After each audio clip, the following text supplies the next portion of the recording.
Kia ora everyone, and welcome back to Humankind. This is not an industry city, but I'm here today to talk you through something that I think you're going to be able to make use of in literally every single Humankind game you play. It revolves around this, the late game part of the tech tree. Bear with me though, it is beautiful, it is fantastic. It's not a game-breaking glitch, don't worry, this is not a perfectly balanced game video, but this is a strategy that you can follow in all of your not in industry cities to really make the most of Humankind. Let me take you through it. I think once you find it out, you're not going to be able to play without it. Let's jump straight in. This strategy is arguably a lot more powerful than most. Basically, it revolves around this part of the tech tree, the contemporary tree, which generally you don't get until you make it into the contemporary era. However, there are ways to get access to it quicker, and I'll discuss those toward the second part of this video. But let me take you through the basics. So here's the contemporary tech tree, and you can see that in some parts, particularly in this bottom part, it's actually severed off from the era before it. Research Institute does not require any previous technologies, unlike aerial warfare, which requires aeronautics, for example, or you can see here naval air strategy. If we follow this line back, it requires a combustion engine, which requires a propeller. You can see how basically you can get to future techs and unlock them. You need to have at least one branch available to get through. However, take a look at this. Research Institute has nothing. It leads to only one technology as well, very clean. It leads to uranium enrichment. This will provide you with plus 25 science, nice enough, but crucially, this will unlock uranium for you. Now, why does that matter? Well, the third technology along this very exclusive bottom line is nuclear fission. This gives you a very powerful submarine, a very powerful industry upgrade, the civics that you need to get nuclear weapons, and also a buff to your existing uranium. But here is what I really want to bring your attention to, and this is the entire point of this video. Take a look at this nuclear fission line along the bottom here. Watch this. It's in line with things like power lines and computers. It makes sense. However, look. Nothing. Nothing. Nothing. Nothing. You guessed it. Still nothing. Right the way to the end. Fusion reactor. These late game technologies, and it's not just fusion reactor, but all of these are nuts. And so if you can find a way to beeline to these quickly, you will do very, very well. Let me show you, for example, exosuit. It gives you 300 fame. That's huge. That's a gold star. But it also gives all of your land units plus 8 strength and plus 4 movement. What the heck? Yeah, it's pretty nuts. Neural implant is similar. It provides plus 50% influence on all of your cities and plus 100 stability, alongside another bonus 300 fame. But it's the fusion reactor that this video is about. You can rush exosuit as well. Its line, as you can see, is actually fairly empty along the top, so it's another one to beeline to. But I want to show you fusion reactor. So as soon as you get to the contemporary era, it is honestly almost worth just clicking fusion reactor. And I'm missing a lot of early game techs as well that I've just moved past for whatever reason. Military coordination, see you later. Flintlock, absolutely not. Naval artillery, for goodness sake. As I say, I recommend you go Research Institute, which doesn't give much except for a bit of fame. Uranium, for that crucial unlock. Nuclear fission, to get nukes, and also to get this really nice nuclear power plant upgrade, which actually reduces pollution, by the way. And then, bammo, straight to fusion reactor. You can see here, in this game, I have not played a single science culture. I have 4,000 science. It's going to take me 12 turns on slow speed to get to fusion reactor. And this is the key rush. So, I'm going to play through these 12 turns, and I'm going to play through them quite quickly. As I say, this game is on slow speed. The final turn will be turn 450. I'm at 320, so it's all good. I've got my cities like this, not an industry city, queued up on just building a few things to keep them busy while I push through these 12 turns. But in your game, just play them as normal. But Jumbo, what does this thing actually do? Well, it gives you minus 50% pollution on your territories. This will help you ensure that the game doesn't end unnecessarily to pollution. A lot of people complain about that. This is one of your keys out of it. But more importantly, plus 50% industry on all cities or outposts. That's all of your cities, plus 50%. If you have 1,000 industry, all of a sudden you have 1,500. If you have 10,000, then you'll have 15,000. This is an insane boost to your industry. It's an insane reduction to pollution, and you get a cheeky little bit of fame at the same time that your opponents are still researching things like radars and free trade agreements or even power lines. You will be researching the fusion reactor. Okay, so my science production hasn't been very good this game. I'd just like to stress again, I have not chosen a single scientific culture, and I have not chosen a single industrial culture. Okay? Just so you know.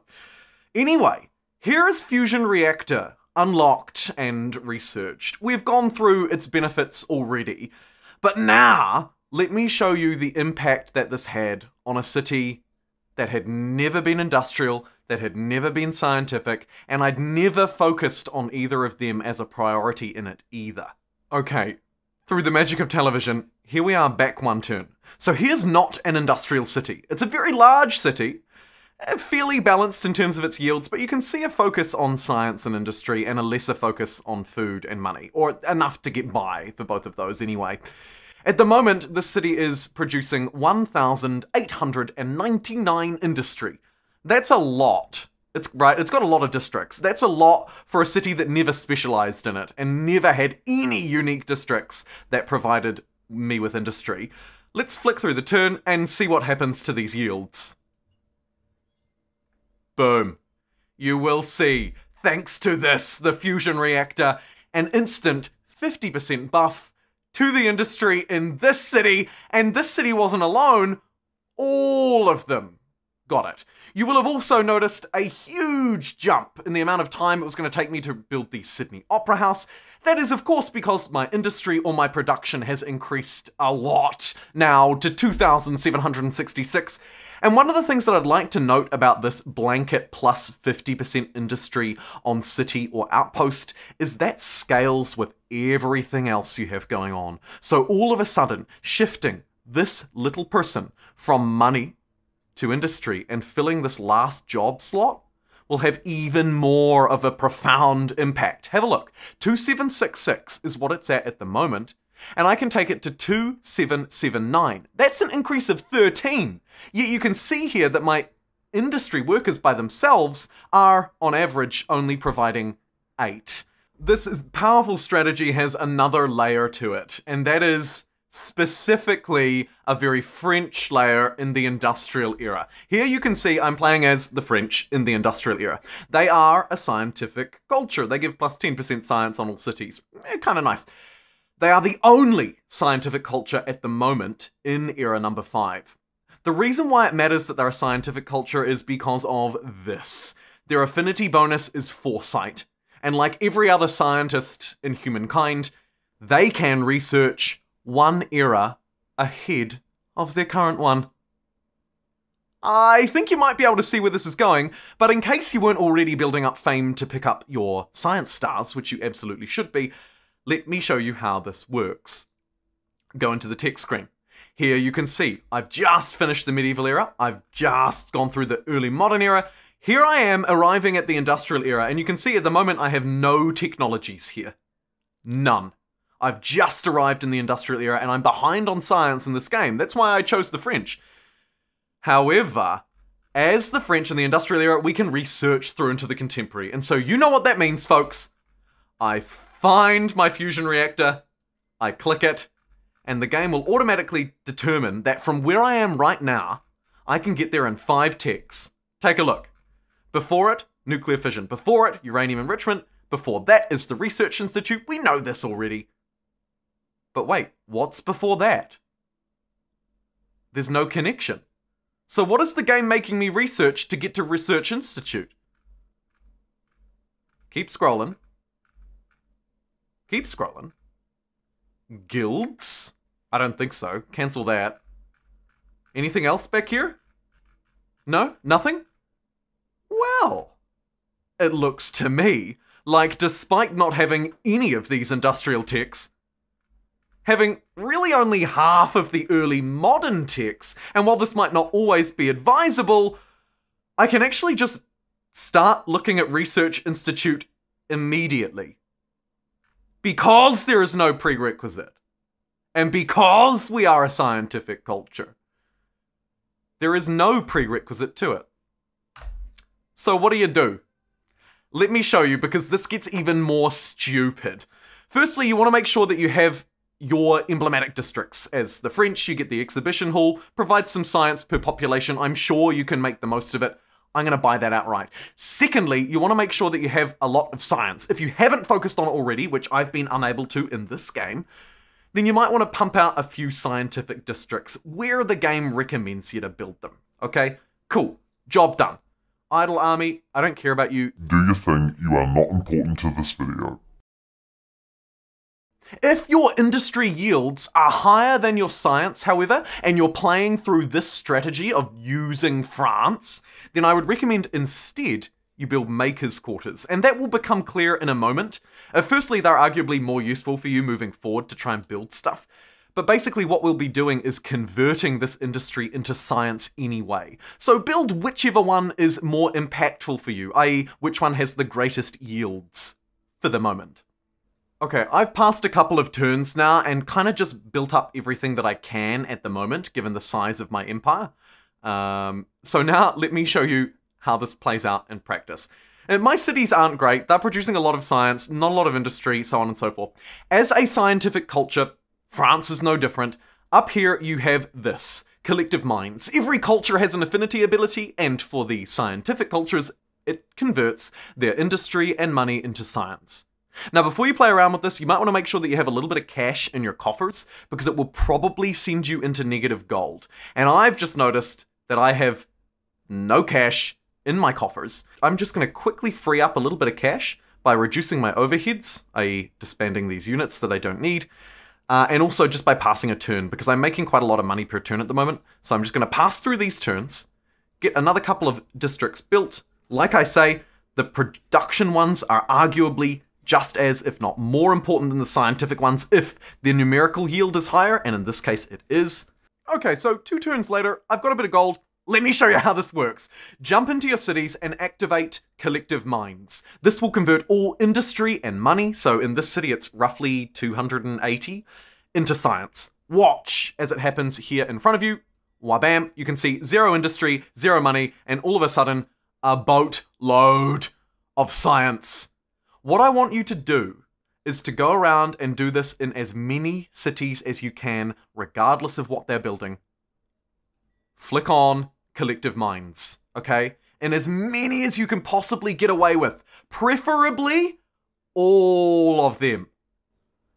1, 2, 3, 4. Watch as all of these cities start to gain an incredible amount of science. You can see each one of them is converting its industry and money into science and roughly doubling its scientific output. If you've played a lot of industrial cultures before this era, this is even more powerful. Or indeed a lot of merchant cultures, right? If you've built up your industry or money, then this gets insane. Now, you will have noticed I've put all of my cities on it now, right? All 6 out of 6 cities have got collective minds on, and I am hemorrhaging a bit of gold. So I can only sustain this at the moment for around 12 turns, but that's totally fine, because jump back into the tech tree now and have a look at how quickly we can progress through.